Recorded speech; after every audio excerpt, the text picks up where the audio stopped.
Então, esse é o segundo vídeo que vai tratar sobre, continuar tratando sobre o tema daquele evento que eu falei no primeiro vídeo, né, de um evento de lideranças, cujo propósito era eu discutir ali, propor uma reflexão junto aos gestores sobre o impacto da reprovação para o desenvolvimento integral dos estudantes.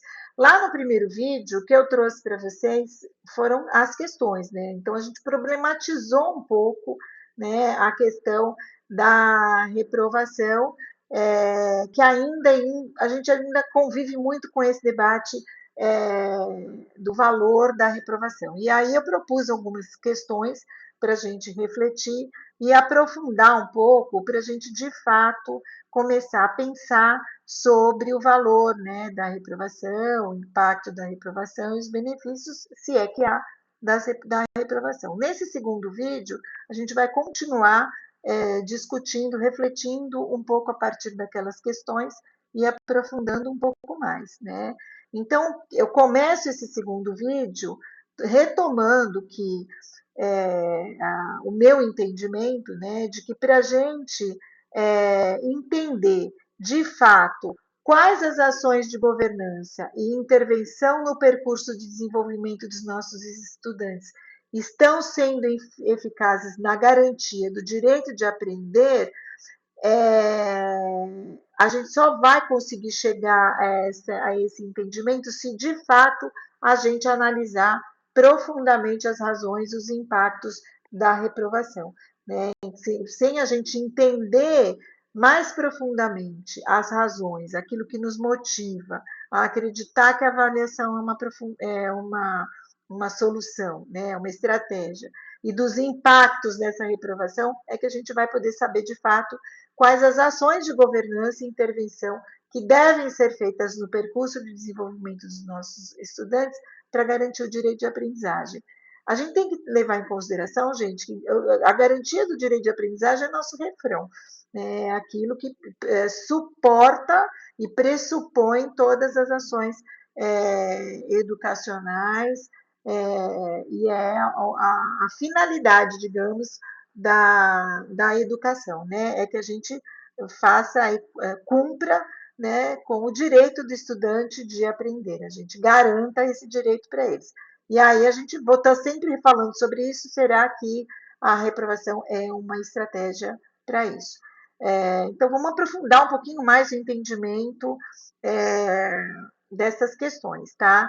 E aí, o que eu queria trazer para vocês aqui é que, assim, a reprovação quase sempre é tratada como um tema pedagógico. Sendo quase sempre tratada como um tema pedagógico, a gente vai sempre fazer essa relação de que, assim, diz respeito só ao professor, a relação entre professor e aluno, né? Mas será que é só?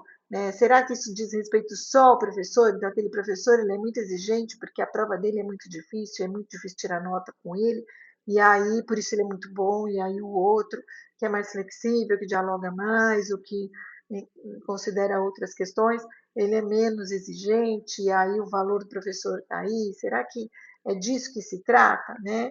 Eu não nego que a reprovação, que está dentro do âmbito das questões relacionadas à avaliação, ela seja um tema pedagógico. Mas,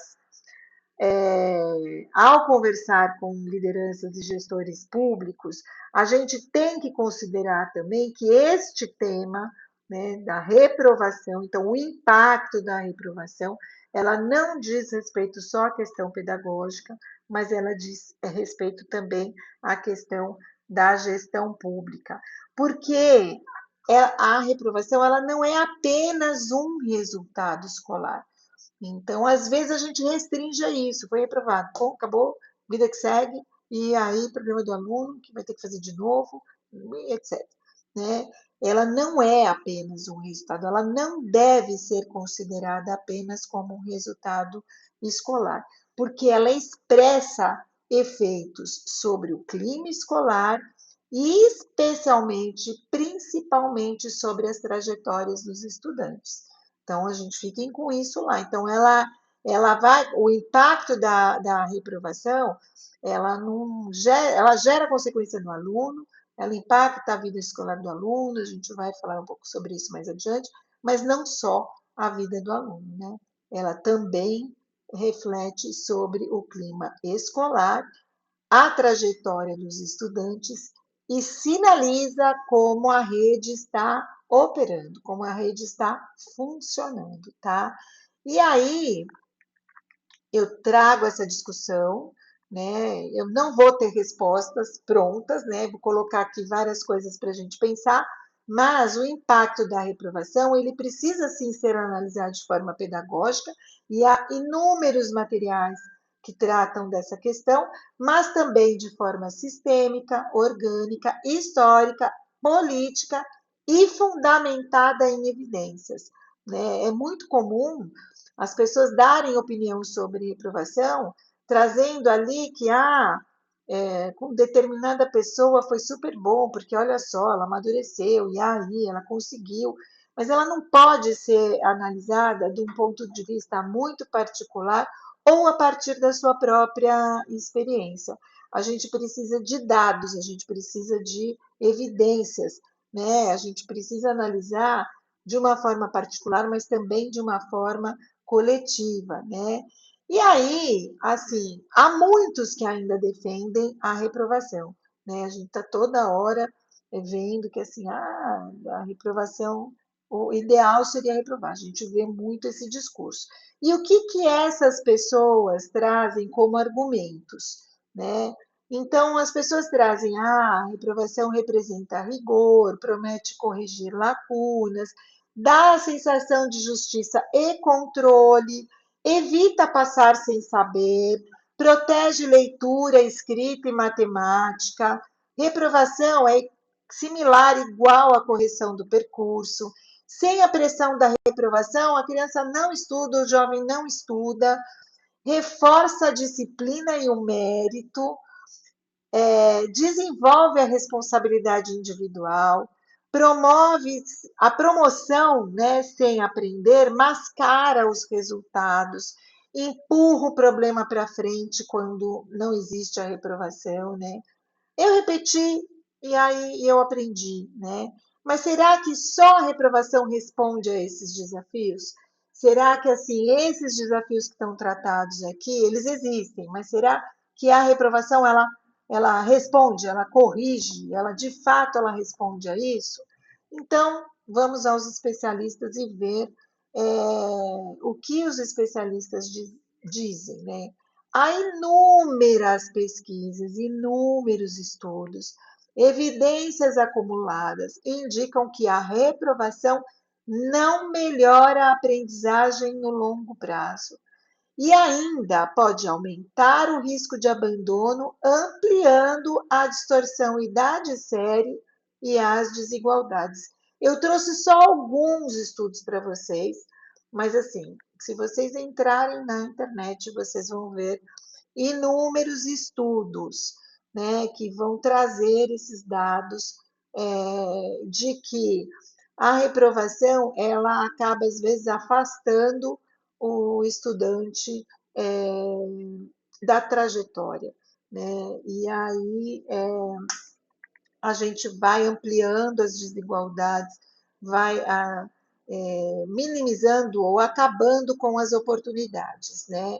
Então, o debate aqui não é rigor versus facilitação, é punição versus intervenção pedagógica qualificada. Né? Então, assim, essas pesquisas, o que elas nos trazem é que a reprovação não funciona na maioria dos casos, na grande maioria dos casos, né? E que o que a gente precisa de fato é uma intervenção pedagógica qualificada, tá? Muitos estudos confirmam que um dos indicadores que mais se comprometem com a reprovação é a equidade. Né? E aí a gente vai identificar qual que vocês acham que é o perfil do estudante que mais é reprovado. Né? Quem é da rede pública vai saber descrever isso perfeitamente. Né? É normalmente aquela criança que está numa situação, ou aquele jovem aquele estudante que está numa maior situação de vulnerabilidade. A gente vai ver isso, ó. Então, assim, são estudos que mostram isso, né? As crianças, os jovens estudantes mais prejudicados ou que são mais impactados pela reprovação é quem jamais sofre, né? Então, ele já é maior em vulnerabilidade social, tem lacunas acumuladas, né? Seja de aprendizado, seja de outras lacunas relacionadas ao desenvolvimento. É aquele estudante que tem menos acesso a bens culturais, né? Ele já é privado disso. As trajetórias escolares mais instáveis, então, às vezes, muda muito de escola, muda muito de casa, ou então tem, na própria escola, há uma rotina mais intermitente, assim, que tem mais paradas por conta de falta de professor, doença, ou etc., né? Ou dificuldades familiares que levam, às vezes, algumas crianças a trabalhar, coisa que não podia, os jovens a trabalhar, depois querem voltar, enfim. Então, do ponto de vista político, esse é um ponto decisivo, porque assim, a reprovação ela tende a penalizar quem já está em desvantagem, né? Então, é uma questão que a gente tem que olhar, né? Porque assim, eu vou voltar ao ponto da garantia da aprendizagem, né? Se a reprovação, de fato, ela garantisse a aprendizagem, mas não é o que a gente observa, né? Então, quando ela vira prática recorrente, ela pode ampliar desigualdades em vez de reduzi-las. E aí tem um outro ponto também, né, que a reprovação ela custa caro para o Estado, né? Por quê? Repete investimento do mesmo ano, aumenta a distorção idade séria, então a gente vai ter aí crianças que vão permanecer na escola durante mais tempo, né? Então ela teria que ficar 12 anos na escola, na educação básica, ela vai ficar 15 para depois ela mudar, ou enfim, vocês entenderam, né? Esse prolongamento da permanência, né? Por conta da conclusão, ela pressiona metas indicadores, e aí a gente sabe que os estados de DEB são calculados com esses indicadores, então é o fluxo, mais a distorção idade série, mais as próprias avaliações que são feitas do SAEB. Fragiliza a permanência, então é muito comum os alunos abandonarem a escola. Então, além do impacto humano, há o impacto de gestão pública. Então, reprovação significa pagar de novo pelo mesmo ano escolar. O pai de escola privada sabe bem o que é isso, né? A família de escola, de filho com filho em escola privada, sabe bem o que é isso, né? Ele olha dessa questão, vai ter que fazer de novo, vou ter que gastar tudo de novo o ano em todo. E as pessoas às vezes não relacionam isso com escola pública, mas com escola pública é a mesma coisa, né? É um mecanismo caro e que nem sempre gera o retorno esperado, que é a aprendizagem, né? Então, assim, a gente tem que olhar para a questão da aprendizagem. Então, esse é o segundo vídeo. Vou dar um tempo para vocês pensarem um pouquinho sobre isso. E aí, na sequência, a partir do terceiro vídeo, a gente vai aprofundar um pouco mais ainda essas questões. Combinado? É isso. Vamos lá.